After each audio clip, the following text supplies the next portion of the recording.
And one more design, 3 designs చేపించాను అన్నాను కదా.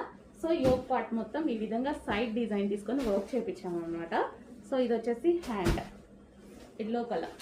ఓకే, సో ఎల్లో కలర్ నైరా కట్ ఐటమ్, ఇవన్నీ నైరా కట్సే అండి. సో ఇదన్నీ నైరా కట్సే వస్తాయి. Okay, top. అండ్ దీనికి వచ్చేసి బాటమ్ పార్ట్ చూద్దాము. సో ఇది వచ్చేసి మనకి బాటమ్ పార్ట్ కూడా కింద ఇట్లా వర్క్ పెట్టించాను.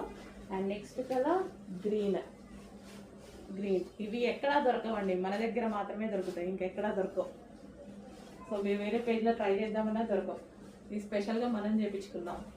సో రీజనబుల్లో కావాలి, రఫ్ అండ్ టఫ్లో కావాలి అని చేయించిన ఐటమ్. ఓకే, నెక్స్ట్ కలర్ మంచి పేస్టల్ షేడ్ వచ్చింది కదా, యోక్ పార్ట్ మొత్తం వర్క్ తీసుకుందాం. నెక్స్ట్ కలర్ పెసర గ్రీన్ కలర్, ఫుల్ వర్క్ అయితే ఈ విధంగా వస్తుంది టాప్. అండ్ దీనికి